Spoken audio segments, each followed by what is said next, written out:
Now is the time. A time you'll look back on. A time you adopt as inspiration. You will recollect this time. This moment, right now. Motivate yourself towards success. Overcome. Take over. The time is now.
Hello.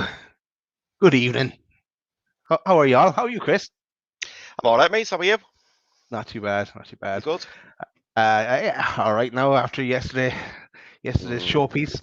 I'm sure we might touch on that a bit again. I know Pete and Richie did a good thorough walkthrough last night, and I know Paul, Alex, and Billy did a run through as well there this evening.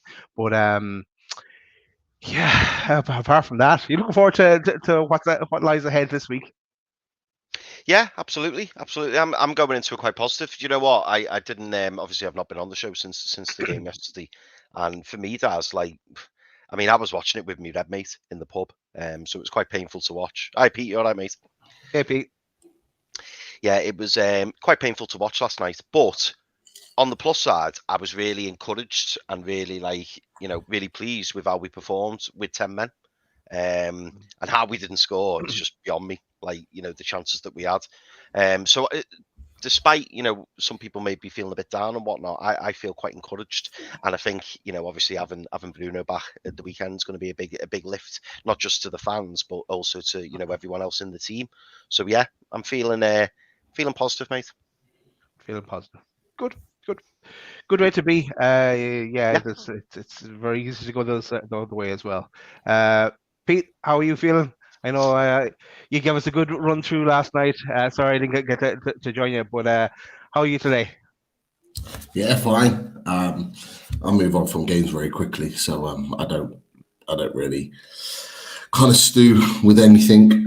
We lost the game, deserved to lose. We played well. And it gives us some positivity going into Sunday. But Sunday is a completely different game. It's a one-off and anything's possible. So I'll continue to be feeling positive going into Sunday. And I'm sure we'll get to discuss it all with the boys in just a second. Yeah, well, that's maybe that's where we should start. And let's get down to business and start bringing them on.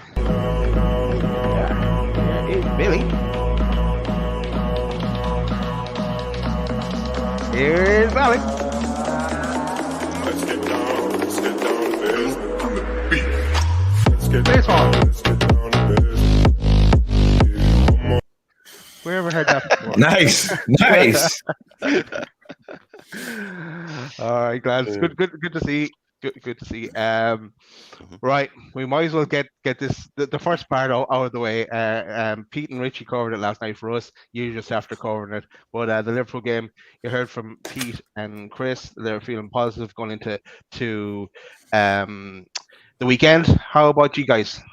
Are you feeling positive? And also, I found a poll up and running as well on YouTube. So, are you feeling positive in the chat? Do you think we're going to lift the cup? Hit yes if you think we are. Hit no if you don't think we are. So we'll check in on that poll later on in the show. But Billy, we'll go to you first. Are you feeling positive, Billy? 100%. I think the way we played against 10 men yesterday was outstanding. I thought, it's the best we've played for a long time. The only thing that concerns me is the defence are looking weaker now than they have done for a long time, and a few chickens coming home to roost with balls over the top and things. But I think Man United do play that way. I think we've had the perfect game to get it's ready for that. And so, yeah, I'm really positive. Alex, are you feeling positive? Yeah, somewhat. I'm nervous, but I am feeling positive. I think players like Isak and Maxi are big game players. They don't really care about the pressure of the occasion. They seem to play better against better opposition. They like the ball at the feet. They like dribbling. They like flair. They like space. And with the way Man United played against Barcelona and against Leicester, they seem quite erratic, very, very erratic. They're very good in their attack, but they're also very erratic. So I'm quite confident that as long as we stop this nonsense of getting 2-3 XG in a game and not scoring at all, if we can actually take some chances, there's no reason we can't win the cup at all. Bruno back in the midfield as well. Hopefully Joe Linton absolutely fit and ready to go. Longstaff looks tidy. Hopefully the defense of, as Billy said, they've had their little funny game. Now let's tighten it up a bit. And fingers crossed Karius can finish his character arc. Nice one. And Paul, I was nearly going to say, are you feeling positive? And is your friend from Love Island feeling positive? But I meant Reunion Island, and I meant this guy, Lauren Bear. Hey, No way. You both feeling positive? yes. I'm even more positive, like the other guy said after yesterday. What a gent he is, by the way. He's not like no big headedness about him at all. Just a lovely guy. He had time for everybody yesterday outside the ground. Obviously, when I was going up to the box, he was just outside. I thought it was Bruno's dad originally, but from behind. But obviously, when I got to see who it was, but yeah, I'm really looking forward to the final now. I think we're going to have a full strength team back, apart from the goalkeeper. I do worry about scoring goals. I have to say, I think the strikers aren't added at the minute, which is a worry. But having Bruno back is going to make a massive difference. I think the back four will be a lot calmer with Bruno there. He seems to link up well with Cher and Botman, bringing it out. I think we've missed him for that. But I really do. I think we can give Man United a good game. Nothing to fear for me. Just go out, play the game, enjoy it. No, that's fair enough. Me, I don't know. I wouldn't say I'm feeling positive. I wouldn't say I'm feeling confident. I think on our day we can take anyone. Losing Pope is a massive impact on us, and in the same way losing Bruno has been on the league games. But having Bruno come back is massive. I'm hoping for a Man United injury or two in that game against Barcelona. I think Rashford and Casemiro will be big men for them on the day, but hopefully, any given day anyone can win it. So that's cautiously optimistic for me. Right, let us get into. You know what? Let's go straight to the table, because a few results today: Spurs winning and sticking with the league for the time being. Spurs winning and Man United winning, of course. That leaves us in 5th spot. Where do you think we're going now? Where to next? I know with the focus this week is going to be all about the cup, and then we move on and focus turns to back to the league. But Pete, I'll go to you first. Where are we going to end up now? Who knows? Who knows? Is my answer. We're definitely still in the top 4 race. There's no doubt about it. But I think it's hard to say. What you got Fulham that are 3 points behind us. Brighton, although they had a little bit of a dip, there. Liverpool are there. Tottenham won today. Other teams have got more experience. Man U, Tottenham, Liverpool. They've all got more experience of getting Champions League football on a regular basis than us. But we have then the 1 game a week after the cup final, and that could prove crucial going into it. But it's whether we can shake off this form. It's whether we can start scoring goals. We're creating enough chances. We showed that yesterday, but we're just not putting them in the net. There's lots and lots of different variables as to say whether we can finish top 4. Can we finish top 4? Of course we can. Will we? it's too hard to say right now, if I'm honest. Well, Chris, apart from Spurs, like it looks at the moment that Man United and everyone above that are running away with it from us. So Spurs are our main competition for fourth spot. But apart from Spurs, who do you see as our next challenger there? I think the next challenge is going to be Liverpool. Chelsea look like they're doing everything they possibly can to stay out of the top 4 race. I think the biggest threat's going to come from Chelsea. Obviously, I'm not discounting the likes of Fulham and Brighton, who've been doing incredibly well of late. Fulham getting a fantastic result against Brighton at the weekend, but I just don't think they'll have enough. But Liverpool, they seem to be picking things up. Whilst I don't think they were outstanding yesterday, they had a couple of outstanding moments, and really that's what's won them the game, as well as the fact that we handed it on a plate to them. In particular moments, as well as I thought we played yesterday.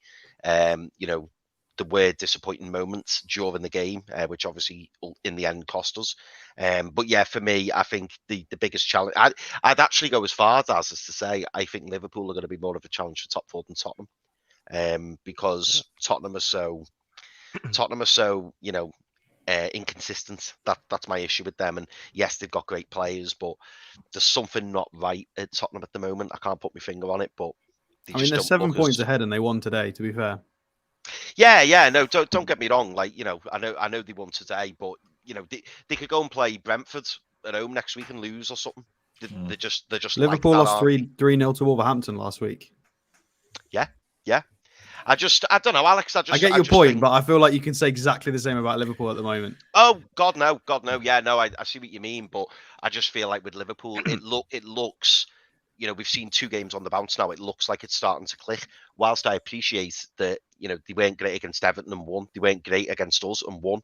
I just feel like they're still giving themselves half a chance to be in with a shout at that top 4, and sooner or later it's going to click. Surely, that's the way I'm looking at it. I don't want it to, and hopefully they too go on a bad run again. But I don't know. I just feel like Liverpool are picking up momentum at the minute.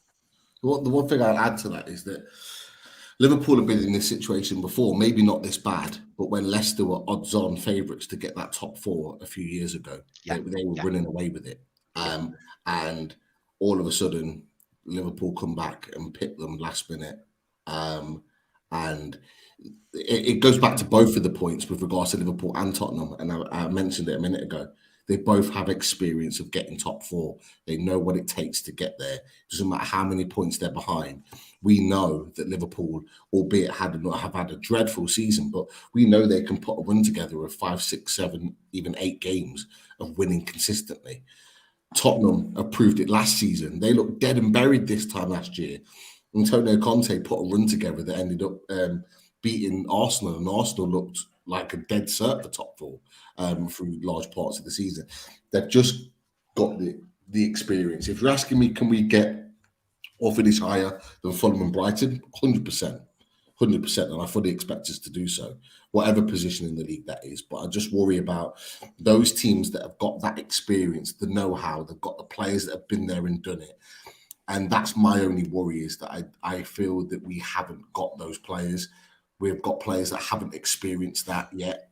And that's all part of our growing. But that's the thing that kind of makes me not as confident as I was, because let's face it, guys, and look, the boys will get their opinions as well on this. We've had our opportunities to really stretch this gap. We've had games recently, your Bournemouth, your Palace, your West Hams.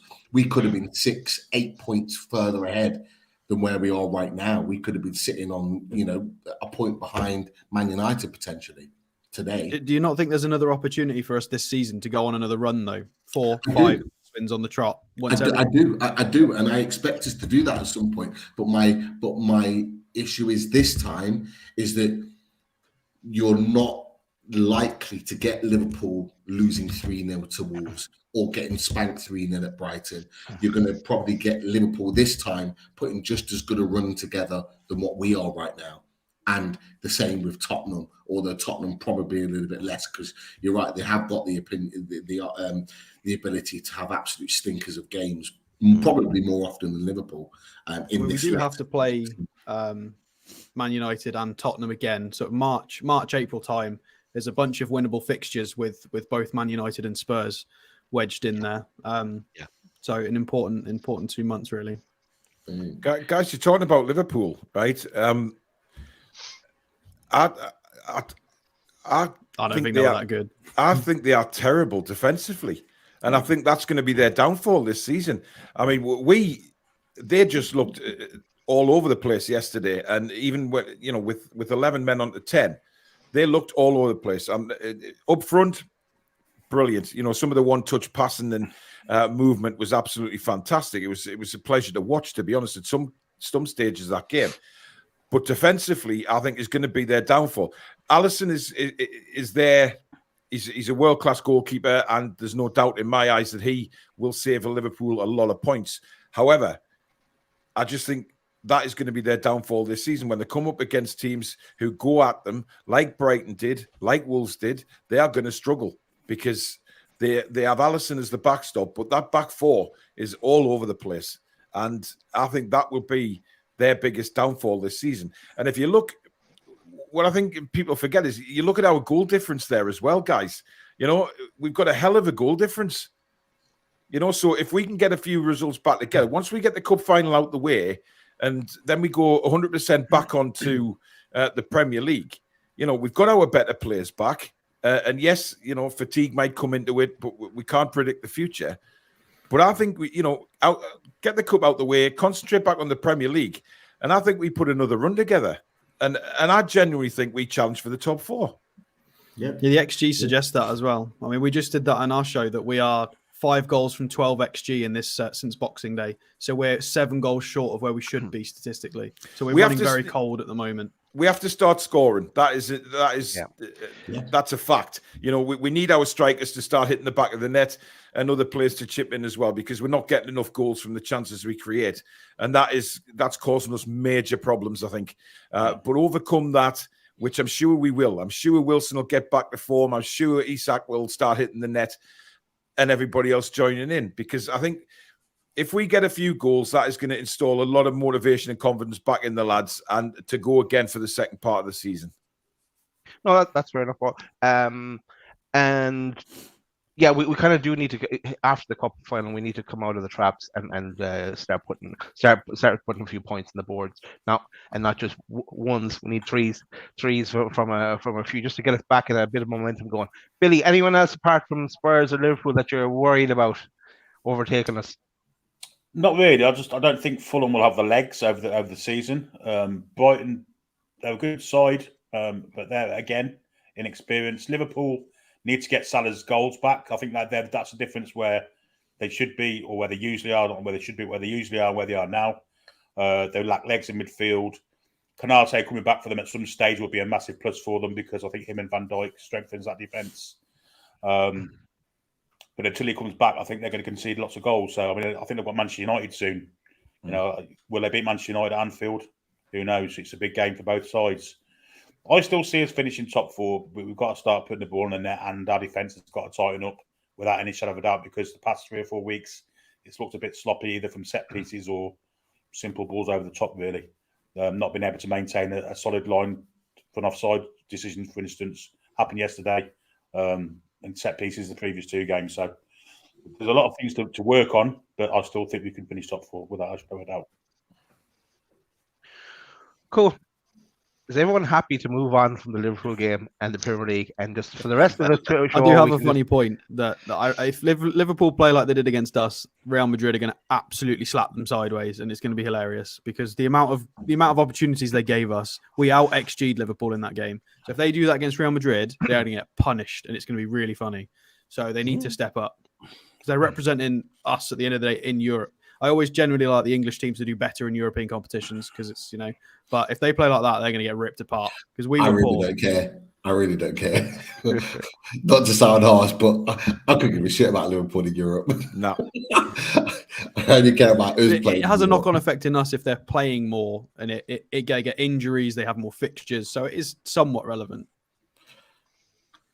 Yeah. Is that a Bayer Leverkusen shirt you're wearing, Paul? It is.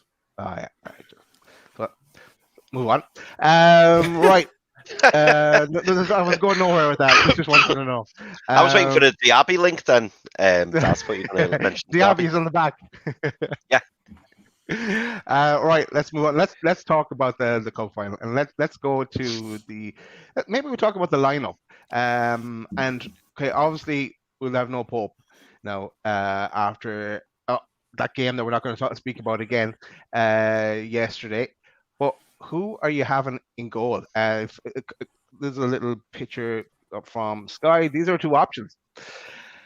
Karius or Gillespie. I'd be very, very, very surprised if Gillespie tugs out. He'd be on the bench, but that he starts first. So I imagine it's going to be Karius. But how confident are you, lads, in what Karius can do for us? I'm confident. There. Yeah. I think he'll be fine. I think he's got a lot of you know, the last big final he's known for is obviously the Champions League one, and I think he's going to be bloody brilliant for us next week. I honestly do. As long as Gillespie's nowhere near the starting 11, I'm happy. Karius will be fine. I've got no worries about Karius. But when Eddie comes out and says, I've got a decision to make, no, you haven't, pal. You really haven't got a decision to make. Gillespie should be nowhere near the starting 11. Now, to be fair, if anyone saw his interview with BN Sports, he's almost alluded to the fact that Karius is going to start. When he was asked a question about the two, he only talked about Karius. He didn't even mention Gillespie. So I think, look, let's be honest, Karius is the only option. With all due respect to Gillespie, he must think it's his birthday, the fact that he'll be on the bench on Sunday. He must be loving life right now. And he's a Geordie lad, and he supports the club, and he's took it really well, not even being in the squad, in the 25-man squad. Fair play to him, but I don't think he cares, does he? He just wants to be part. I don't think he actually cares. I just think he's happy to be part of the squad, be around Newcastle United. Is he in the 25-man squad now? Is he in the 25-man squad now? He is, isn't he? No, I don't think he is. But you don't have to. Can he play? You don't have to be in order to qualify for the cup. No, it's when you're in the cups, it opens up to anyone within your squad. But yeah, I mean, look, Karius has got experience. Yes, his last experience of like cup finals wasn't great, but as we always say, it gives you an opportunity to prove people wrong and to have a moment to kind of say, I'm not as bad as what you think. And let's face it, he was, even before the cup final against Real Madrid for Liverpool, he was making big saves. He was having big moments, which is why he was chosen as the goalkeeper to take them into that final. So he was a great keeper that season. One game. Sorry. Yeah. I just said that season, like you said, was incredible. It was just the final everybody remembers. Everything before the final, he had a brilliant season. He was really good. But he had concussion as well. So I think people just completely forget that. Yeah, there you go. So Karius could be the man. But let's face it, that back four, yes, we conceded a few goals recently, but it's still the best back four in the Premier League. And it is pretty damn good on its day. And if I back anyone to do a job on in one game, it's Sven Botman, Fabian Schär, Trippier, and Dan Burn. There's no doubt about it. If you were to ask me which back four I would rather go into the cup final with, it's our back four. In comparison to Man United's, they spent 60 million on Lazaro Martinez.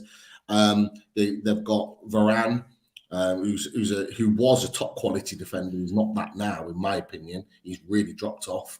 You've got Dalot that's likely to play at right back, and you've got Shaw at left back. Other than maybe the left back position, and that's up for debate, by the way, because some people don't rate Shaw. I think Shaw's been a lot better recently. He's, Who would you swap? Who would you swap for our current back four? You would look. Let's face it, Trippier starts ahead of Dalot, but in the other three, would you trade any of those back fours? What are your opinions on that? Because I wouldn't. The only one you could argue, I suppose, Pete, certainly the centre backs I wouldn't. Right back, as you say, I wouldn't. The only one you could argue possibly would be Shaw for Burn, and I'm not saying I'd do that, but that would be the one up for discussion, because obviously Luke Shaw being a natural left back, that would be the one up for debate. But even then, I mean, I know Luke Shaw's been playing centre back a lot this season for Man United, so he can play a multitude of positions. But I still think you'd probably pick our back four. I do. Yeah, I think Luke Shaw gives him a run for his money, because Shaw's better going forward as well. Shaw's much better going forward. So I think left side you'd possibly look at, but others no. Target is back in training as well, and he played a reserve match, I think, and scored one and set up another or something like that, got an assist. So he probably might make the bench. Yeah. So good to have Played options against as well. B, didn't he? Yeah. Did he score? He got a goal and an assist. Yeah. In that game. So that's confident. He'll probably be on the bench, which is good. I don't think there's ever any chance of him starting, though. I think our back four starts next week with 100%. No, definitely not. Fox has put in the chat. He's put Shaw, Martinez have been brilliant this season. That can't be argued. And you're right. They've both had good seasons. But look, Foxy, I'll ask you the question. Would you swap Martinez for Botman? Let's say. Who do you think's better? Would you swap Burn for Shaw? That's maybe a closer decision, like Paul just mentioned. I wouldn't swap Botman for Martinez. Would you, boys? No chance. No. We've got the best defense in the league for a reason. You know, it's not just luck. You know, it isn't luck. They're there on merit, and they've played absolutely fantastic. Yeah, the last couple of games been a little bit off the boil, but they're not going to be a peak performance every single game. And I think that's what people expect. They just expect everybody to be on like 100% every game. It's not human nature. It doesn't happen like that. And there is games where we're going to struggle, but you know, it's how we react to that rather than, you know, keep banging on about the last couple of games haven't been good. It's how they react, and the biggest reaction is seeing how they react in the final. Yeah. You think how many times?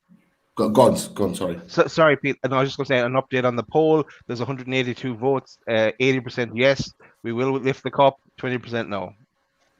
Sorry, carry on, Pete. I think yesterday's game will help us out, because I think Manchester United will approach the game in a similar way. They'll be trying to get Rashford in through around the back and over the top. And I think the fact we got suckered by it yesterday, we've got lots to work on now for next week. And I think Man United will be trying that same sort of tactic. Yeah. We should be used to it by now, surely to God.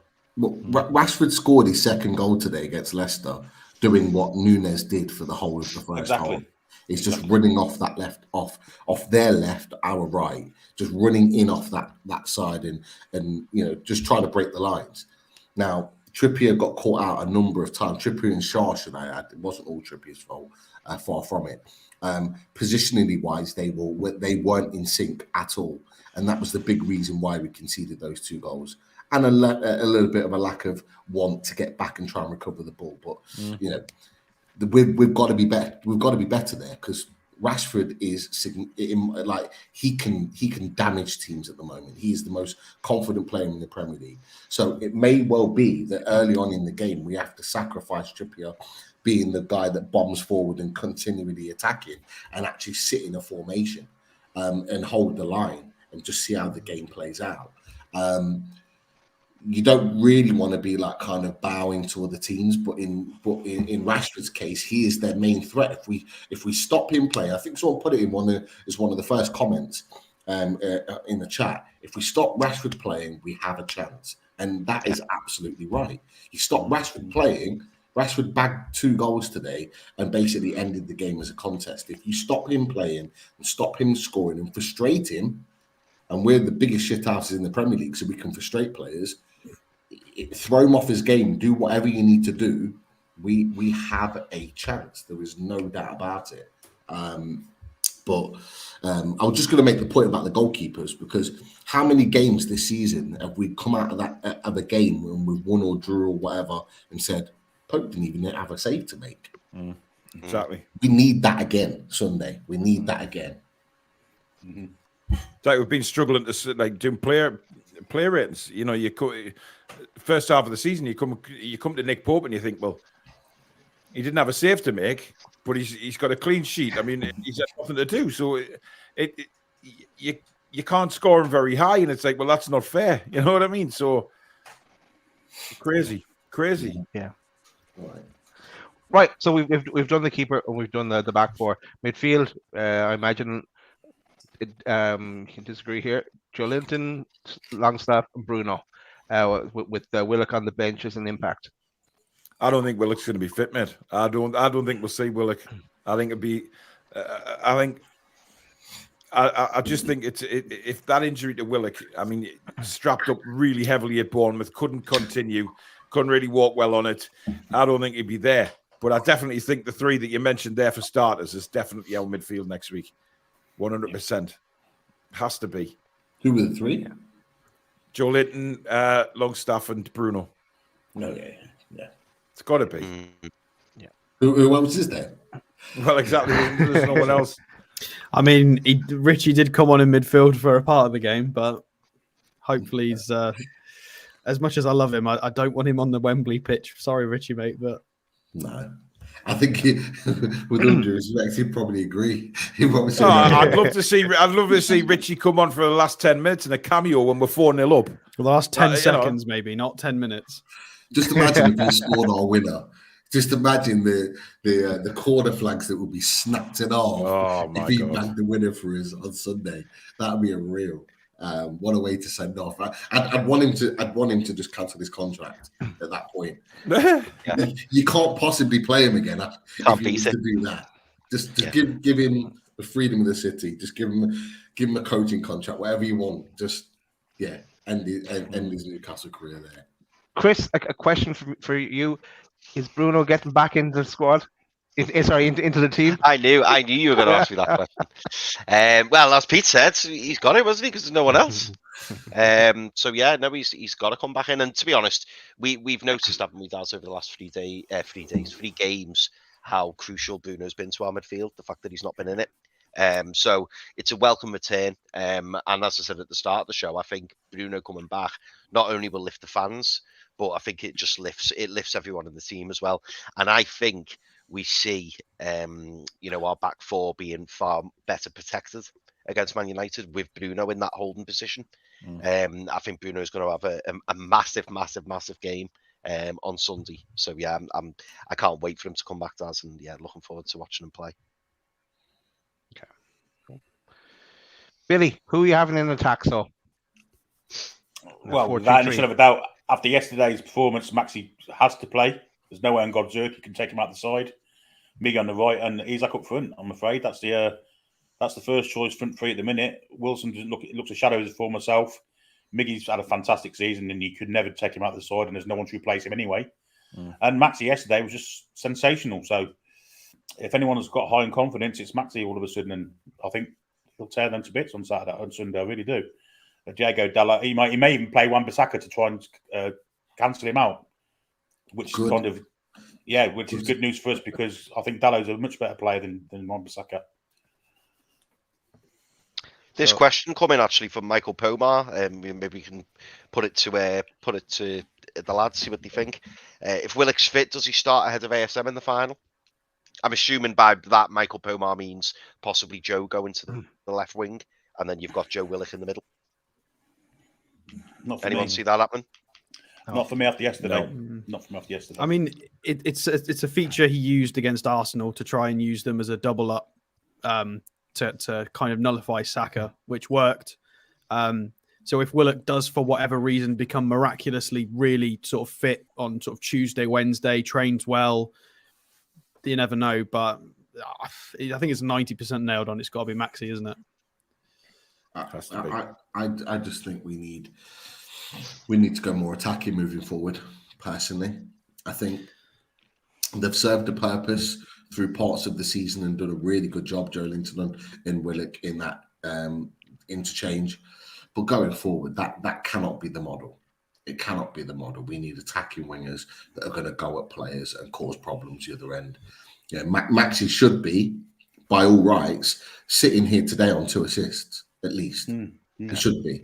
The Almiron chance, the Isak chance, both brilliant pieces of work that created from nothing that should have really resulted in goals. And he probably, apart from a great save from Alisson, could have had his own goal. So there's goal. we need to continue to have attacking players do attacking things. Now, there'll be certain points in the game where you probably bring Maxi off and bring Joe Linton or Willock on and hold the fort if you're winning and it's a tight game, and that's absolutely fine. But we need to be looking further forward rather than back. But I've got a question for you boys. I threw it out there on our review show yesterday that would it be out of the realms of possibility that we play both Wilson and Isak in the game at Wembley? And what do you think about that possibility? Do you agree that it could be an option or it should be an option, or do you think it shouldn't be? The ultimate I think- curveball. Yeah, I think Eddie Howe would be suffering from concussion if he's done something like that. He doesn't change. Like, no, I'd love to see it and really go at them, but I really can't see that happen. I could see it happen mid-game if we go a goal behind, or later, or if we win 2-0 behind, then bring both of them on. But apart from that, no. The fact is that Wilson's criminally out of form at the minute, and he looks a shadow of his former self through that illness he had. It's definitely debilitated him. I don't think Callum Wilson can actually get in the side at the minute. The way he's performing, should have scored yesterday. Looks very weak when he gets the ball. He doesn't look as strong as he used to, and he's lost a yard or two of pace also. So for me, no, not the minute. Not until he's fully fit and raring to go, which he will again, which is no doubt about it. Once he's fully over this illness, but at the minute, I don't think he is. What about you, Paul? I think the only way that would ever happen is if he played Isak on the left and Wilson through the middle. But given how Maxi played yesterday, I don't think there's a hope in hell's chance of that happening, to be honest. I think, like you say, if we go sort of 1 or 2-0 down in the second half and he needs goals, then, throw caution to the wind. But I think we've seen enough of Eddie Howe to know that he's not that kind of manager. So I maybe, if he went 4-4-2, play the two of them up front, but I think he's set on 4-3-3. I think there was a big opportunity to play 4-2-3-1 yesterday, and he didn't. So I think he's very set in his ways, and I'm nobody to tell him what to do. He thinks that is the best way, and certainly won't judge him on that. But I think sometimes change is good, just to mix it up a little bit and not become too predictable. But then again, that said, if we've got our best 11 on the pitch, then we're quite a force, which I think we will be on Sunday when Bruno's back. Pete, if you wanted to get Wilson in the team, and I'm not disagreeing with that at all. I mean, if Wilson was bang on form, I could probably see the argument. But let's say you're thinking, right, Wilson, he came on yesterday, obviously, back in full training. Would you change the formation to accommodate Wilson, or would you rather see Isak play on the left or possibly the right? Or would it I know you're just throwing it out there, devil's advocate, but I'm just wondering, how would you fit Wilson in if Eddie Howe said, well, all right, we're going to play Wilson? Would you change the formation, or would you put Isak either on the left or the right? Well, funny you should ask that, because let's have a look at it. Here we go. This is what I went through with Richie yesterday. Now, I know okay. Alex, you'll be familiar with this because I know you use it as well on your channel too. But this was Richie's 11 that he thought was going to be the team, and I couldn't argue against that potential. But if you're going to potentially get Isak into the team somewhere, and Wilson, you're playing Wilson as your frontline striker, so you're bringing him in here. So then your question mark is what do you do with the rest of them? So one of these three has to drop. Now, for me, you've got the opportunity to drop Longstaff. People might not agree with that, and have Bruno and Joe Linton. You've got someone that can win the ball, get back and forth, just be that kind of, don't know, just the security in this defensive line. But although it's not his natural position, what it allows Isak to do is just play in the pockets, a little bit like he did against Fulham, and he got his winning goal that way. So he picked the ball up from deep, he'd drift left, his drift right. But what he does more than anything, he provides this in the box. In that, what we find all the time, and I'm not going to move the players up because it take too long. What you find is that Wilson gets here so often, and balls come in, and he's the only one fighting 2, 3, 4 defenders off the ball. But what you found against Fulham is that you had 2. So already defenders are having to think about 2 players. And if he drifts in and around Wilson, he not only becomes a problem because he can pick up some of the loose balls, but actually Wilson can find more space because he's got less defenders that are after him. So for me, I don't see that as a bad option. The only issue I have with it is that you take your option off the bench. So if you look up here, your potentials off the bench here, you've got Murphy, Targett, Willett, if he's fit, Longstaff and Anderson. There isn't really an option in attacking areas off the bench. And later on in the game, that's probably what you need. That's my only downfall to playing them. But it's one game. Do you go, you know what, let's go for it? Or do you do what everyone said in that, you know, 1 or 2, Michael Palmer said in the chat, he thinks you're going to start, he thinks he'll start Wilson, and then bring Isak on later. I hope that's not the case. But do you start that? Well, what do you think about that as a potential option, having Isak in that number 10? Do you think it would work? Do you think it wouldn't? I'm just going to jump in straight away. I'd say I don't want to see Isak as a 10. I don't think he's physical enough against Casemiro in the holding role for Man United. I think he's just going to get bullied off the ball. Isak had a terrible time when he was trying to play as a 9. I think when he's got to be more aggressive, he really struggles. I don't think he's got the physicality yet to play that sort of role. I think they're going to get bodies tight, and he would just really struggle. Like you said, yeah, he's really good when he can turn and run and dribble. Once he's gone, he's gone. He's really difficult to stop. But it's not going to be that game. It's going to be scrappy, ratty, aggressive. It's a cup final. It's Man United. I don't think he's going to get the chance to turn and run as often as we would like. Although the specific scenario you mentioned is great, having him and Wilson in the box together, yeah, that's brilliant. But how often are we going to get that opportunity necessarily? I think and dropping Joe Linton for that or Longstaff, I don't know, very risky for a final as well. And if he loses the final after that change, he gets hammered. Eddie Howe gets crucified. This is a devil's advocate situation. I'm not saying this is my preferred lineup. I'm not saying this is what's going to happen. I'm throwing you an alternative here of what could happen, because the reason why I do this is because not necessarily just for the final, but at some point in the seasons moving forward, we are going to have to evolve into playing more than one system. If we're playing European football and Premier League football, we're going to have to evolve into that. And I'm not saying it's going to happen, but it's just an alternative. It's Isak as a 10 that doesn't work. I think out wide it would work because he would have that physicality that I described wouldn't be as much of an issue. He could dribble a bit more. You know, we've seen him do nice things out wide. When he created that goal, who was it against? Was it against Palace? I can't remember. He came off recently off the bench and did a Southampton. Yeah, against Southampton. He did a crazy run down that sort of the right wing. So out wide, I think he's fine because that physicality isn't an issue. But I think centrally, especially against midfielders, I think he'd struggle. What about this then? Because ASM was bought as a number 10. Do you play him in here where he can drift left and right? He can carry the ball long distances. Yes, he's not as physical getting back here. But if he'd draw the foul though, wouldn't he? Do that job. Sorry. He'd draw the foul more often. I reckon. Yeah, he would. Slightly more technical ability. He's got the pace in the channels to get in and behind on the counter. So is Miggy. Could that look? Like I said, I'm just being devil's advocate here. Having Bruno as having ASM as the 10 as well, Pete.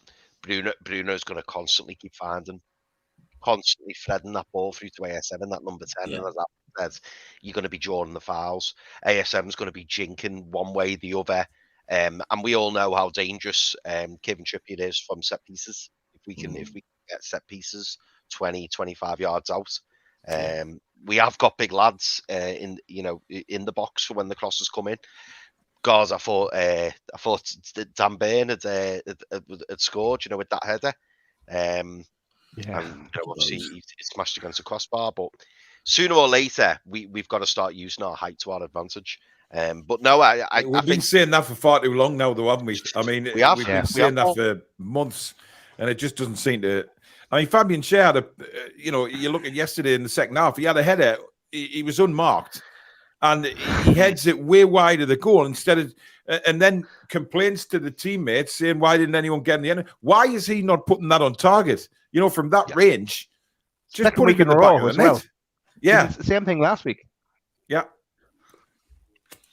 Well, I'll tell you what yesterday proves. When we went to 10 men, we saw ASM, Miggy, and Isaac fluctuate between the three of them. They were more fluid. They were changing around.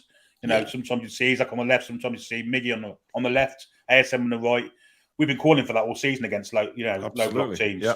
And yesterday it worked even against with 10 men on the pitch.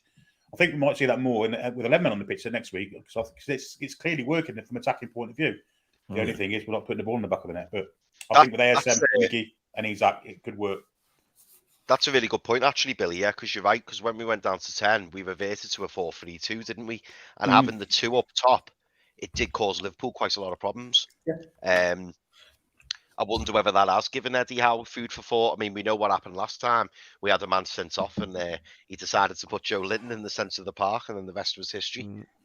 Could that the way we started playing with the two up front, because Isaac and Maxi, they were just constantly pulling Liverpool, and because there was two of them, that you could see Isaac loves drifting out wide. He tends to have like a free roaming role, and Maximum was doing the same. And you could just tell Liverpool were like, do we go close to him? Do we go out wide with him? And you could see they were kind of questioning it a bit. And maybe that's given Eddie Howe food for thought. They were literally set up like this, weren't they? That was, and what you found is either of them were pulling into these channels all over the place. And although we didn't have anyone here where we wanted them, the centre backs, Van Dijk and Gomez, I believe, they didn't know what to do because they had no one to mark. And ASM and Isaac were causing problems. They are really linking well. I really like the way they're linking at the moment. They're playing some really good stuff. That'll only get better as well, Pete. You know what I mean? They're obviously working in training. You can see what they're doing, and I think Alex, you alluded to that in one of the cup games you were up. They're obviously trying things in training, and I'm quite excited about the Maxi and Isak thing. I think they can become really, really good for each other. I think it was the game we were at together. We went to Southampton. And they were pre-match and half-time. Maxi and Isak were doing little dribble passing sequences together, just alone, just them two. So it's clearly something that is specifically being worked on. It wasn't, sometimes you get lads just training together at half-time. They were doing proper sequences and little shimmies and different things proper together drills, on purpose, like little drills. But it's worth pointing out as well, in this little test pitch that we're looking at, we haven't mentioned Willock yet. So again, probably not, but on the off chance he suddenly becomes fit enough as an option midweek and trains well, you never know, because he's been trusted, even though he's been out of form. He's still been trusted. So it's I'm not saying he's going to start, but devil's advocate, he's trusted by how he may also start. Where did he start then? In your opinion, devil's advocate, of course, where does he play? Who does he start for? Because look, let's face it, like we've just talked about ASM and Isaac and their link up. They've been linking up really well without him playing these balls into these little pockets, which he's going to do, no doubt, on Sunday. He's going to get the ball and be able to create those little bits of magic. Like what we haven't seen for a while is this little triangle here in this little situation, which works so well. We've missed this, but you know what Bruno's like. He can find anybody. So where does... If Willock comes in, who is he starting for? Well, he won't, because Eddie Howe has come out and said that he's going to give Maxi a run of games. He won't, but it's still worth raising as a question. If we're winning, and it's at 75. Well, Willock's done good as an impact sub previously for us, hasn't he? So with his leggy runs. Or may likely be that, but I would prefer that because I don't think we can take him out of our midfield three anymore because of what he gives. He's like two men at times. But you got the potential for that later on in the game if he's fit. And he, you talked about it, what he's like with carrying the ball long distances. We might need that late on in the game if we're trying to hold on to a lead. But I genuinely can't say anything other than this. But Billy, I don't think you mentioned like anything you would add or take away from that. No, I'm quite happy with that front three. But like you said, Dave, if we are leading, expect to see, if Willock's fit, expect to see Willock on for ASM and Wilson on for Isaac, because they are obviously better defensively. Willock will support Dan Burn more than Matty does. Having said that, Burn was superb yesterday without the support. So, yeah, it's a promising thing. I think we can really get at their back four with those three people up front. I really do. I'm confident about it. And we've not even spoken about Gordon either. Gordon coming on in the 60, 70th minute. He can't play. He's cup tied. He can't play. Oh, he's cup tied. Of course he is. Yeah. That's why he's over here, Chris. He's over here. Yeah, I was going to say, I've seen him over there. Yeah, of course. Yeah, of course he is. Ashby could play, but he's not been in any of the squads recently, which is why he's over there. No. One little thing I'd like to see happen in the first 5 minutes is Shar to get a tiny little knock to the head, because ever since he stopped getting those knocks to the head, we haven't won a game. So just a little minor knock to the head, goes down for 30 seconds. That's it. We're going to win the game then. So watch it on Sunday. If that happens, we're going to win. Get your money on. What we need is Shaw to be on point, because his positioning was really off in the game against Liverpool. That ball from Trent that came over to here, he was well out of position, and he was out of position again for the second goal. He was about here and then tried to step up, and Gakpo got in. He might have to sit slightly deeper than Botman to stop that ball over the top just for the first 10, 15 minutes to seek out the game. And where I always put Trippier up here on the board, because that's where ultimately where he plays, but he might have to play here to begin with and ask Miggy to go deeper and then do the little spin off the back, and he just pumps balls into that area for the first part of the game and just see how he can get on against Luke Shaw. Because the one thing I put about Luke Shaw, and I'll change this over. Pete, sorry to interrupt you just for a sec. Alex has got to shoot. Alex, I know you've got to get off, mate. Yeah, no worries. Cheers, Alex. Enjoy the rest Sorry, of the day, Alex. guys. Take care, everybody. We'll do this again. Is he part-timing again? He'll be back. Don't worry. Take care, mate. See you later. Talk to you soon. Stop, man. Sorry, what I was going to say is that the one thing about Luke Shaw is that we've all talked about it tonight. He loves to get up here, but he hates getting back here. Yeah, and what he's coming up against is Almiron, that just loves to get in there whenever he can. And he's got someone like Trippier that can just put the ball into an area and make him run. And that'll be a really good battle there, because Shaw hates defending. And we've seen it in seasons gone by. When he's committed to a player going in that position there, he ends up making silly decisions. He either gets caught out or he brings them down. Yeah. And I'd love a Shaw yellow card early on in the game, because then he can't touch Almiron. He can't get anywhere near him. So I think on a big pitch like Wembley, it has to be the tactic early on. If not, that switch ball into ASM where he's going one-on-one with, and I'll just change it over if I can, with Dallo. Pete, just to add as well, would that have an effect on Rashford's game as well, with him not having Shaw constantly next to him if Shaw can't bomb up the pitch? 100%, because Rashford, like he needs. I'm making you change all the numbers. I wish I'd done it before, but I wasn't expecting to do it. Rashford makes these. So Trippier's here. Rashford will make these runs into here, but a lot of the time he relies on Shaw playing that ball a little bit like Trippier and Almiron into the space. Yeah. But Shaw is normally around here. And Shaw likes to get forward and make the overlap, a little bit like Trippier. They are very similar in their games, but if Shaw's back here, he's not going to be able to play that here. And what you've got here is someone that will work constantly around him. He will press him. He will stop him being able to get on the ball. He will make it difficult for him to play anything down this line, which could stop the feeding line for Rashford. Then the only thing you've got to be then worried about is, and I'm not going to keep putting names on, is Bruno Fernandes in this little Well, pocket. Rashford switches sides a lot. He did that against Leicester today. He was he scored his first goal down the right, second down the left, so he can switch it. So that's important that ASM and Almiron do their jobs, like you said there, keep those two occupied so that eradicates the long balls that can play over to Rashford. But I think Bruno takes care of their Bruno all day long. Oh, yeah. And I hope he flattens the little ferret-looking fucker and all, by the way. Yeah. I can't stand him. Oh, and whilst Bruno's doing that to Fernandes, he needs to stomp Casemiro into the ground. I want him stomping him into the ground on Sunday, stopping him playing, wind him up even. He got red card against Palace because he got overly physical. Make it difficult for him. Commit him early. Give him a yellow card. Make him think about his game. Ultimately, they'll be doing the same for Joe Linton. Let's not forget that. But it's interesting you said about ASM doing his job here. I think there'll be a tactic where he's the outlet.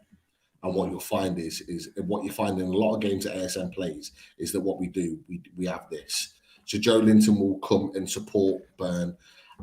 Maxi will come as far as this because if the ball breaks in this position, he's gone. And Darlow likes to get forward too. And if he can commit Darlow and get in behind and get into that position, that will consistently put us in pockets of opportunities on the counter-attack. But Shaw's got a big job here, which is why I said he needs to be sitting deeper because Rashford loves to be on the edge of the centre-back. And look, he's got the pace to beat Shaw all day long. So Shaw needs to sit deeper and almost the ball needs to be played to Rashford here because if it's a one-on-one situation here where he's facing him up, Shaw wins it every single day, in my opinion. Because as a defender, he recovers the ball really well. But what Shaw doesn't want is that ball in there. And so Shaw needs to maybe sit deeper and just observe the game. But look, we could talk about this all day. And throw your opinions in. And then if you want to, if everyone's bored and wants to switch off to something else, we'll move it on. The only thing I'd add, Pete, is do we think that Weghorst is going to start? I think he will. I think he has to. Because that for me, is a big plus because I think Botman and Shaw deal with Weghorst all day. Yeah, I'll do as well. 100%. Yeah, he's not doing this. I'm not going to write his name in, but he'll be here, and Botman will just deal with that. He'll deal with that all day long. Yeah. I think Weghorst's there. Chris Wood signing me, like. I honestly do. I think he's terrible. He's just there to be there as a physical presence to allow Rashford to make those runs in there, Sancho, Garnacho to make the runs in and behind him. He's not there to be the main focal point to score the goals. They'll probably sign someone to do that in the summer. Yeah. But what they've got in there is a physical presence to occupy players in here. But as Leicester dealt with him, Leicester centre-backs were really poor today, but they dealt with him for long parts of the game. Yeah. So if they can deal with him, Botman certainly can. And for me, it's the wide men. Can you deal with Rashford?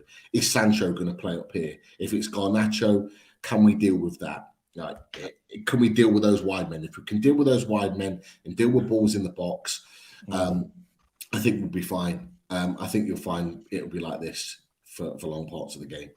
And we'll just try and crowd out the areas, not let any balls get over the top. But let's wait and see. I mean, what's happened to Wayne Sleep? I mean, Anthony, is he injured? Or is he just dropped?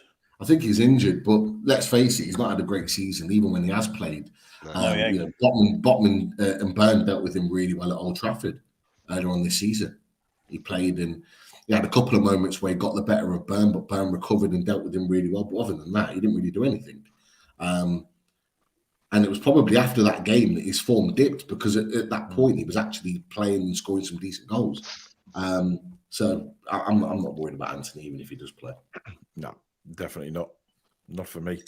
I think they've actually spent an absolute fortune on him for no reason. I think he's going to end up and I know you can say, well, he's new in the Premier League and things like that. He just doesn't, like when they brought Ronaldo in, he didn't have a great start, but that was under Fergie, and Fergie got him playing and he got used to the Premier League. But Anthony just looks He looks like one of them cocky players, you know, who just thinks he's made it already, and he really hasn't.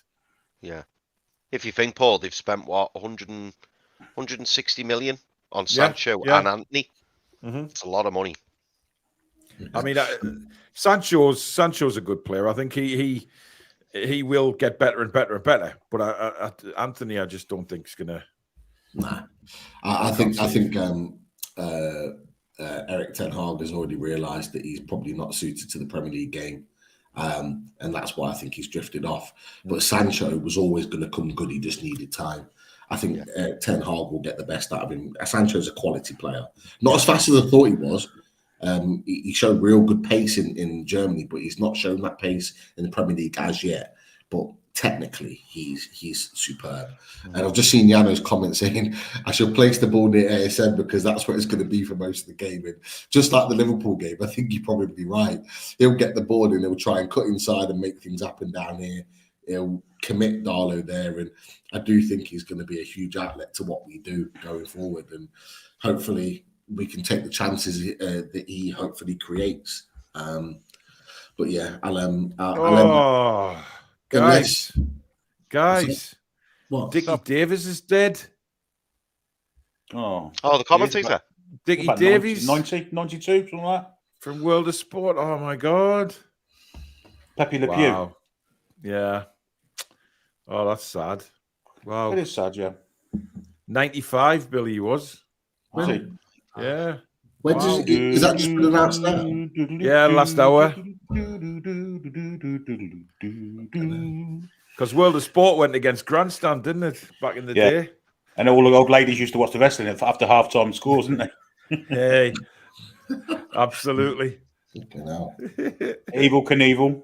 On the ball. The ITV 7. That was a good show, World of Sport. Weren't in Grandstand's class, mind. Yeah, the Spaceballs have put on. Rest in peace, Dickie Davis. Bloody hell. Wow. What is there? Before we go to some questions, maybe we just give you the result of the poll.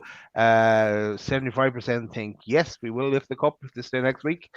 25% think no, we won't. So sharing the positivity in the chat. Chris, maybe we should take a question or two from the chat. Why not, mate? Why not? Let's have a look. Oh, well, first of all, big thank you to Kamal MK. Kamal says, good evening, loads of gents, Paul, Billy, and our favourite rude boy, Alex. Let's hope the last performance is a catalyst for a good one moving forward. Thank you very much for the support. Whoa. What the hell is a rude boy? Are we trying to say Alex is some kind of gangster hip guy or something? Well, I assumed it was some TTR Lincoln. I don't know, Paul. If anyone's the rude boy, it's me, being from Coventry, because this is where Toon's from.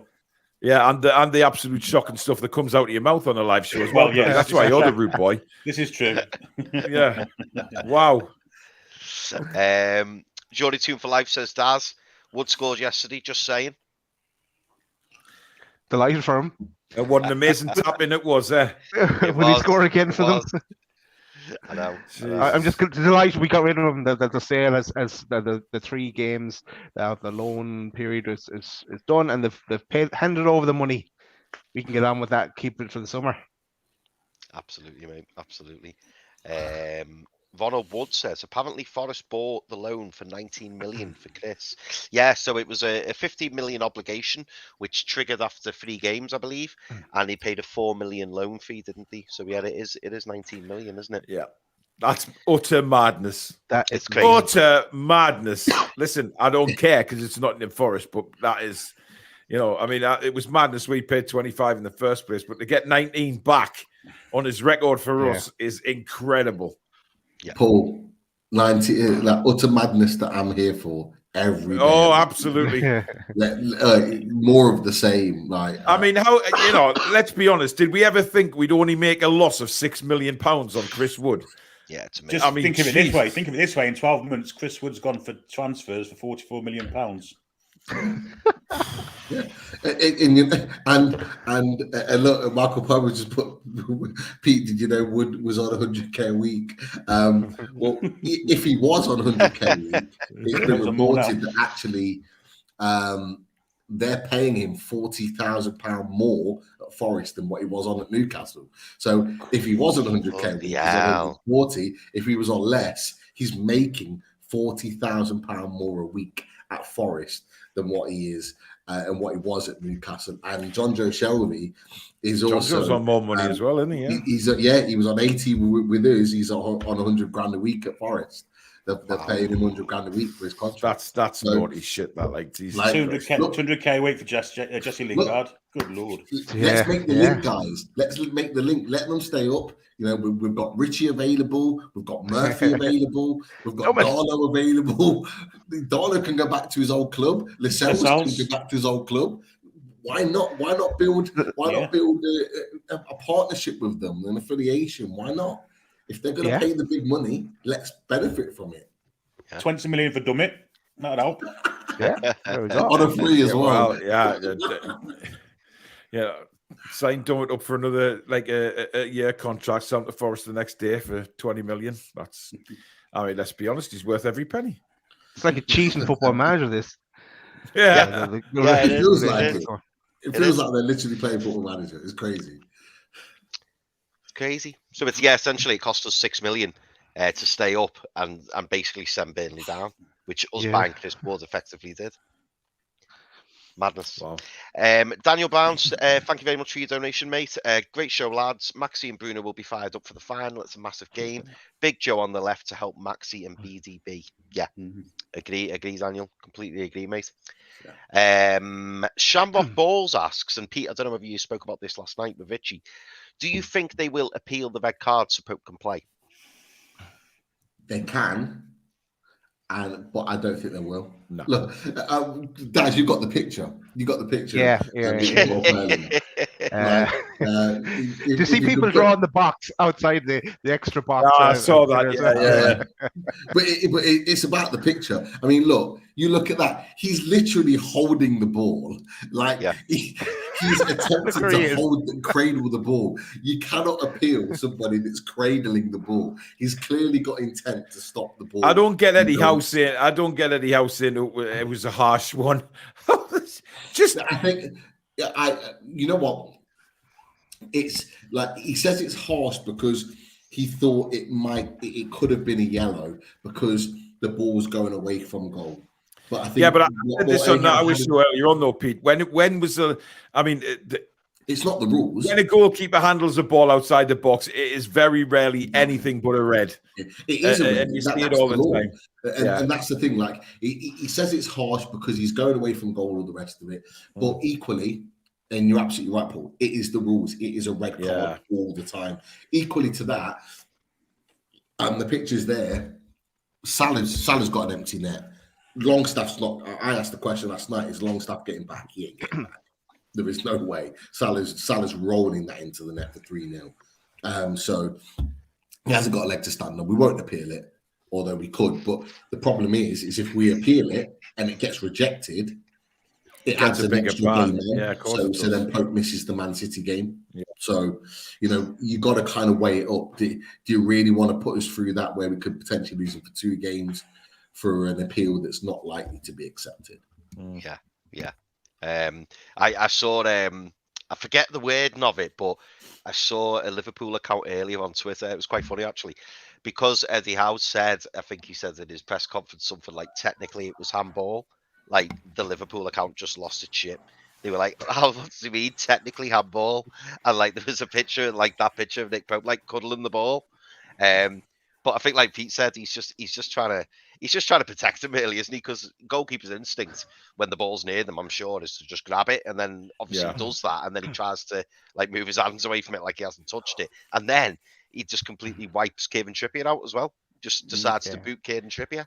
It's just so unfortunate the way it happened. Like he tries to header it, chins it, and he just forgets where he is kind of thing. Well, this is an interesting follow-on question from Chris NUFC, and he says, "Question, lads: do you agree if Karius has a worldie and we win the cup, surely he starts the Premier League games while Pope is out? I don't care if Dubravka is second choice. Karius has to start for me." And again, I'm going to add a little one onto that for you, lads. Say Karius has a fantastic final. We win the trophy. He then goes on for the next 2 games, plays really well, Is the position Karius then to lose, or do you bring Nick Pope straight He's back in? he's only banned for one game anyway, isn't he? Pope. Yeah. Is it just the one? Yeah, It's one game. Oh. You only get banned for 3 if it's Don't be disappointed, Chris. I know, oh no, yeah, I know. I sound disappointed, don't I? No, it's just I was just thinking because if Karius has a fantastic run, it makes you wonder. But technically, he's not going to have a run. But if we win, all right. If we win the League Cup and Karius has a great performance, is it still Nick Pope back in on the Premier League game? This is like your other Bruno question, isn't it? 100%. It's a bit like your Bruno question. I mean, Loris Karius could actually play one game for us and win a trophy. Actually, 2 games and 2 trophies if you count the. I mean, he could play one game and be an absolute legend at the football club, which, I think if Karius plays really well, right, and the next Premier League game is Man City, that Pope will miss, then I think Karius starts. I've got my real reservations about Dubravka. Great shot stopper, as he proved yesterday, but coming off his line, making decisions, he puts everyone at worry. Simple as that. He just does. He does the hokey cokey before he comes off his line. What? Right foot in, right foot out, right foot in, right foot out, and then decides, oh yes, I'll run for it. Yeah. Again, Paul, Pope doesn't miss the Man City game because it's only 1 game ban. I'll shut my face. We'll have the same So argument. Paul, we'll just be on one together. I'm thinking of the Premier League, not the Cup, man. What am I? Yeah. I reckon we become just keep him number in. 2 Paul, goalkeeper, let's and just we keep him in. He may become number 2 goalkeeper and Dubravka gets sold in the summer, which might happen anyway. I'm genuinely lost. I don't know what we're talking about. I I have no idea. But Pope just 1 game. That's all. So we're all in agreement. Nick Pope's going to start against Man City. Hey, did you know Margaret Thatcher died?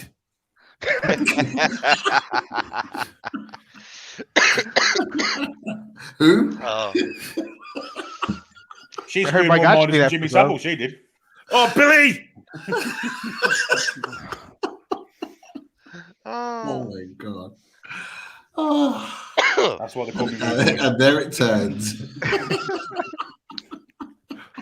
Oh, boys, just to bring us back on track here, because Please do. Maybe this is really obvious, and I'm just not picking up on it. Mark Taylor says, "What do you think on the link with KT?" Kieran Tierney. Oh, okay, Tierney. I was thinking, who's KT? I thought it was Kipling Turam there for a second. They could Yeah, fill in the blank. It could be Kefram Turam. Who does he mean? I don't know. I mean, we've been linked with Kieran Tierney for 30 million Kieran apparently in the Tierney, summer. yeah. It's not the milk tray man, anyway. Oh, let's not even That was get last that. Would you both take Kieran Tierney? Not with his injury record. No. If you could keep him fit, yeah, I would. There's better left backs out there than him, and The more guy- reliable as 60 million, well. probably. The guy can't stay fit. That's the Do you know problem. what it is? I'd rather have the other guy, that Tommy Asu. I think he'd do a better job than Kieran. What's his fucking face? You know what I mean? Tierney. Tommy, He's played yeah, more that's him. football He's played I more think football. I really like Tommy Asu. I think he's a very, very good player. Berna Souza, or Borna Souza, I think he's pronounced. Croatia. Borna Souza. Yeah. He is. John Beresford. Yeah, yeah. Go back in time. Yeah, why not? Oh, Bobby's put Anthony Robinson having a great season at Fulham. Yeah. American. He's Yeah. a With good him as well, player, yeah. him, Mike. Yeah. He is a good player. Rapid as well. Rapid. Don't forget, guys, we've got some really good players in the under-23s at the minute. We've signed a lot of players. Let's not forget that there's players in the academy that we've clearly signed to bring on in the next couple of years. We've got some very, very talented youngsters coming into the football club as well. Yeah, absolutely. Is it Bondswell? Bondswell was playing left back, wasn't Yeah, I'm not sure about Bondswell, but he started the friendlies really well, and then he went off a bit. But again, that's when he's you Olivier never know. Bernard, a friend of Robert's, knocked him out at one Bernard. stage. he? Loved Bernard. They recreated that yesterday, didn't they? Joe Linton and Sean Longstaff recreated that whole scene again. Yes, they did. Yeah, he did. Yeah. Robert's the best left winger I've seen at Newcastle in Oh, the Premier League history for me. Even I mean, better. that guy could strike a football. I mean, he scored some goals from ridiculous angles on the pitch. Him like, yeah, Great player. he's On Anfield, he cost 10 million. the only thing I found a problem with Lauren Robert was his tiny weighties. There's no need to broadcast that on a football pitch at all. No. There'll be some people that didn't complain though. Some of the ladies in the stadium wouldn't have complained about that. Fair enough.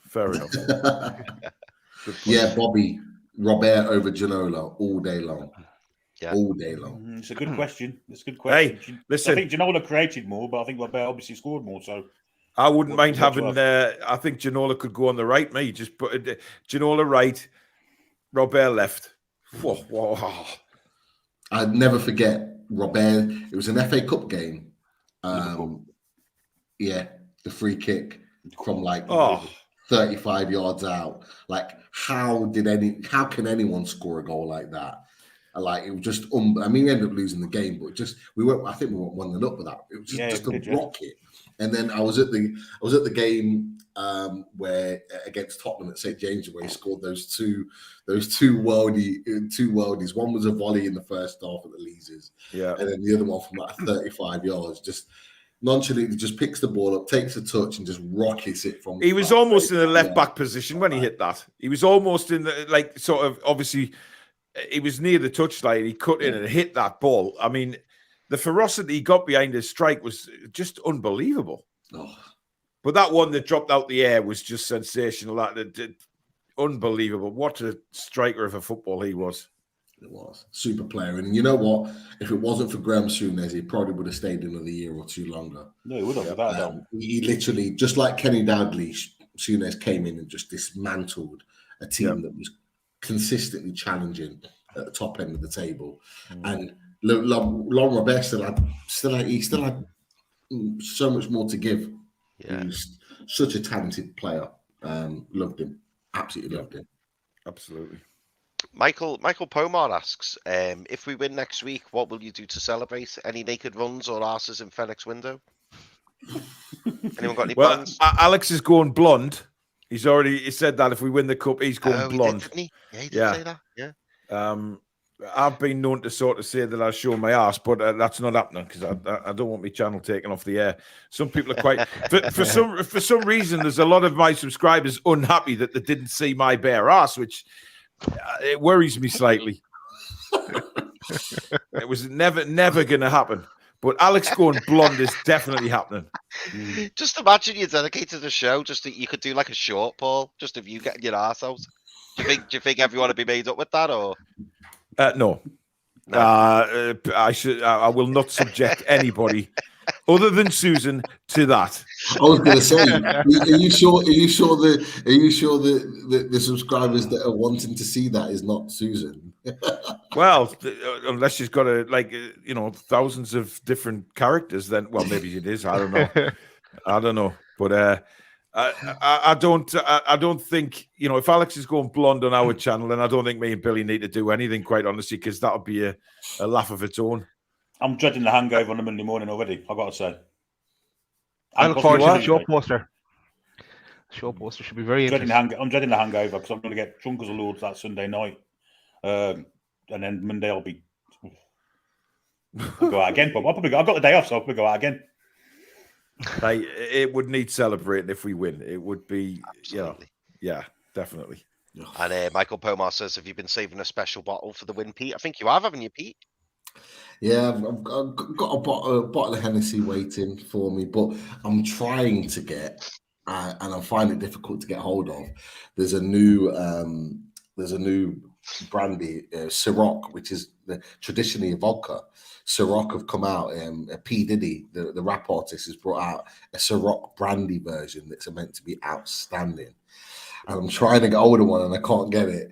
But I'd much rather that to be the signature brandy, the celebration Toon brandy, but can't seem to get hold of it at the moment. But I will try. But I've got that little bottle of Hennessy there waiting just in case. Hey, you know what? I'm just thinking, right? I'm just thinking of things to do. If we win the cup, the next, loaded Toon review show we do, we should just all present it in Speedos. I've got a pair of them, but the S fell off.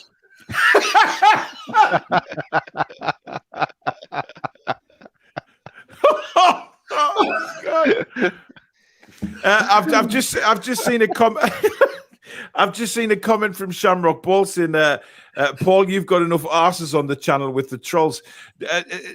I got called tonight by one of the trolls on our show. Right, I got called a blind stay-at-home father. What? A blind stay-at-home father. I mean, God Almighty. Crazy, in relation to, okay, what did they disagree with you about then? Oh, well, they were a Liverpool or Man United fan, I think. So there was a few of them in the chat trying to, say that Nunez ripped us apart and all of that, and idiots. To be fair to him. And where would the shame be in being a stay-at-home father? That's what I don't understand. I mean, everybody knows. Everybody knows why I can't. Because of the illness. So everybody that knows me. But luckily, I've made a sort of job out of YouTube. So that's what I do. So but a blind stay-at-home father. I thought, I'm laughing at the blind part, Paul. So we've seen him with glasses, and he's gone. Yeah, and he's blind as well. Yeah. The fact that I read his comment out, but I'm blind. Right. Oh God! It's not like you can get Braille computer screens. You know what I mean? So, right. Honestly, plebs. Oh. I've word for years. Pleb. I'll save it for the special people, Pete. Yeah. Brilliant. Love it. Oh God. Question actually from Craig Lee, and I still don't know if this has been confirmed or not. Do we know how much we got for Shelby, or is it still undisclosed? I don't know. No one knows. Lots of people are saying, just on socials, to whether it's true or not, around 10 million. Which, if it was, ridiculous if we did. Brilliant business.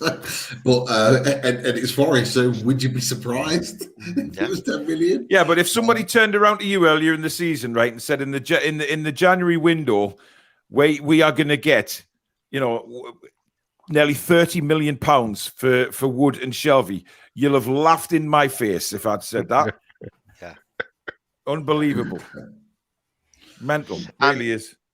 And just around medals, so Michael Pomar says, does Popey get a medal if we win? I'm pretty sure he will. Yeah, he will. But, is it right? Someone said this, and it probably is the true. Opposite. If Man United win, Dubravka gets a winner's medal. Yeah, it's unreal. Isn't it? It's mad. That is unreal. Can you imagine? Like, if God forsake it happened and Man United won the game? Can you imagine the uproar if the Newcastle fans saw Dubravka getting up to go for a fucking medal, or a half and half jersey? Aye, he'd never. He wouldn't. He wouldn't. He'd have to get it sent to him, surely. Like he's not going. Imagine he went up with them. Yeah, went up with them, and he was like that. With them. Imagine that though. Imagine that, like, I don't want to imagine it because look, we're winning. But just imagine, like, if Newcastle players distraught in the changing rooms, and then you get like someone like Luke Shaw or Harry Maguire come in with the medal. Yeah, go Mark. Yeah, mate. Well done. Like, congratulations. You're like, oh my God, the feud. But if I was in that dressing room, I would knock him the fuck out. I'm telling you. That is the most if he's going to get a winner's medal, do it in sort of quiet private area somewhere, give him the medal and then put it in his pocket and bugger off. Do not make it public, because and then Dubravka puts it on social media. Wow. Oh, look what I've got. Oh, I tell you what, he wouldn't. I would actually gladly throw a pig's head at that man next game at St James's Park. He'd give him the Figo treatment. Yes, some of his social media posts when he went to Man United were pretty iffy, weren't they? Let's be honest. So I wouldn't put it past him. Well, yeah. What we want is the other way around. Is all of our boys with medals, and he's fucking sitting there with. Well, nothing. yeah, but Bobby makes a comment there. He's got to go for a loser's medal, hasn't he? So. Oh my God. We'd be like, that, get out there, go get your medal. Imagine the stick you would get on the reverse of that. Just imagine someone coming in and go, there you go, mate. And then we'll go, be absolutely fucking tremendous, though, wouldn't it? Say that's what you get for going to play for the scum, They right? need to put There that- you go. Newcastle United need to put that on their website Yeah. as content. If that happens, they have to not just the banter to Brauker for leaving us and choosing Man United, which he deserved that content against him for doing that anyway. But just to banter Man United, imagine that all winners medals and the trophy there, and he gets handed it, and we film it and put it on our content on the website.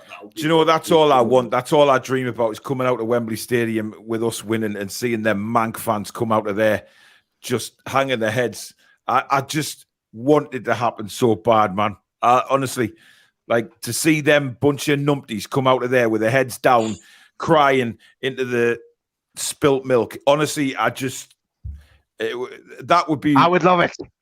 I'd love it. Love it. They'll blame it on the Glazers. That's all they'll do. Well, yeah, they will. Glazers. The green and yellow will be out. Yeah, Norwich City will be there in force. No. Oh dear. Brilliant. Oh, I hope that happens. Oh my god. Imagine if they win it, Man United, and it's a horrible thought, I know, but then Dubravka gets his medal and starts doing the Bruce Grobbelaar handstands around the pitch. Hey, just think though, this time in 7 days, right? If we win, can you imagine the scenes now in Trafalgar Square at 9:30 on a night time, on a Sunday night? Can you imagine what it would be like around that area? I mean, dear God, just carnage. Oh, I want us to win so bad, man, so bad. I think honestly, everybody does. Like the amount of Chelsea fans, Man City fans, yeah, they do actually. Yeah, Liverpool fans, everyone that I see, that whether it's work or just people that I know, that it just you like my daughter's football on a Sunday. Like other fans, like Leicester fans, are like, please win. Please win. They're just like, we're behind you guys. Well, you know, yeah, to win.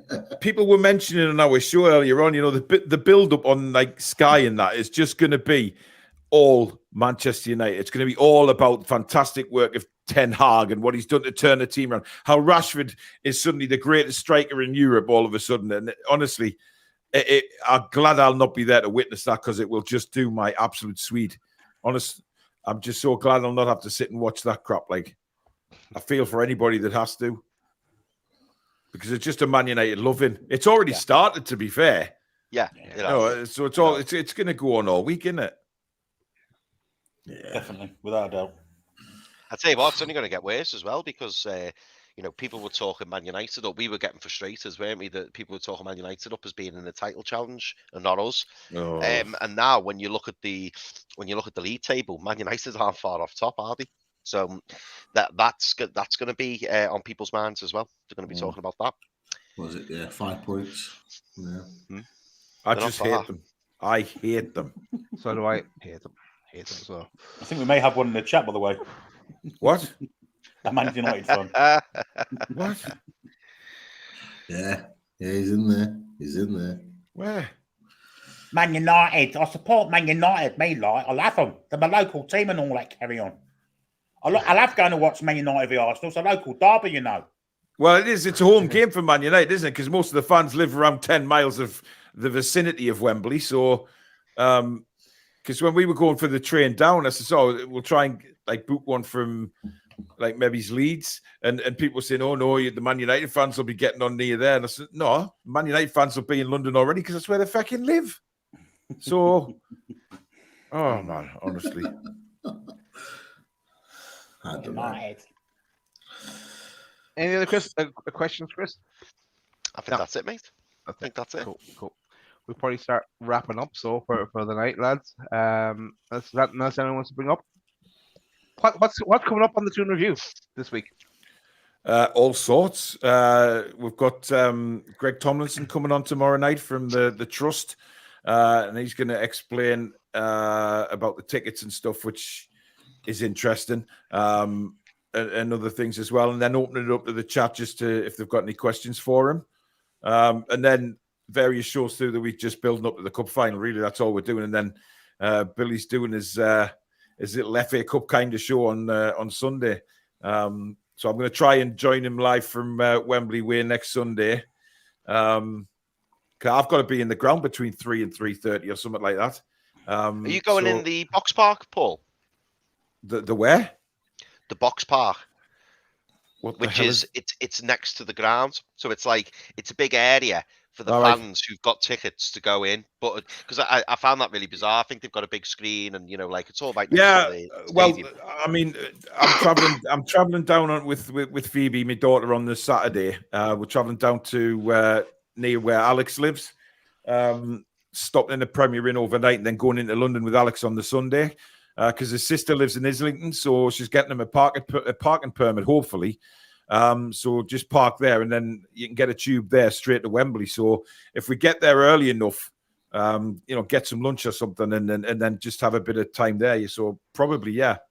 Yeah, you can get in with a ticket, mate. Because I found it bizarre because I just assumed the box park would be for people who haven't got tickets, but apparently you can't get in unless you have a ticket. So, yeah. So you should pop in, mate. Should be good in there, I think. Yeah, definitely. I'm looking forward to it. That should be good. As long as I just want us to beat the Manx, man. I absolutely despise that football club so much. It's up there with the Sunderlands and Evertons for me.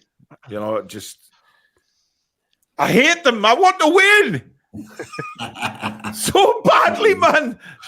Love it. We owe them quite a lot as well, don't we? Let's be honest. We do. Do we not? We do. Yeah. And if you want us to win as well, go give Toon Review a subscription if you haven't subscribed already, and also hit the subscribe button for us as well. Hit the like button for this show as well. Maybe we'll tell you as well what's coming up on Lord, because we have a few cup-based shows coming up. Just hold. The Monday show is slightly changed. So yeah. We'll go. Let's go from Tuesday onwards because I'm working on an alternative for Monday. Okay, so I'll just tell people what's happening on Tuesday. So I won't go any further than that. So on Tuesday, forget Monday for now. We've got, maybe just remove the comment. Yeah, we've got Andrew Musgrave and Aaron Stokes from the Chronicle joining us on Tuesday to talk all things Newcastle and all things Cup Final. So that's one. Ronnie Gill Tuesday. Yeah, there's a few more shows in the pipeline, and it sounds like some will move around as well. So stay tuned. Some are actually up on YouTube already, so we'll move them around there as well. So, I'll say it because Alex Hurst from True Faith was gonna come and join us on Monday, but unfortunately he can't make it now. So he will join us for a reaction to the Cup Final the following week instead. So he'll be still joining us, but he just can't make tomorrow. So we have another guest coming on, but I'll just need to get that confirmed. I'll let you boys know after the show. So we will still have a show tomorrow at 7:30. Keep an eye on Twitter and all the socials about who that is. So yeah, it's not Greg from the Trust, is it? No, that's not. Definitely not. So that's okay then. The big questions to answer if there was. Brilliant. All right. Okay. Subscribe to YouTube at both channels and you'll see what's happening. That's probably the best thing to do. Yeah. That is it for the night, I think, lads. Thanks for coming along and joining us. And I know you did a double shows today, so you must be sick of it by now. But look, it wasn't the best weekend for us. A lot happened this weekend. Of course, obviously, with Christian Atsu as well. But look, hopefully we have a better week ahead for us, for everyone. And we will say good night to everyone. Talk to you later. How are the lads? How are you like that? How you like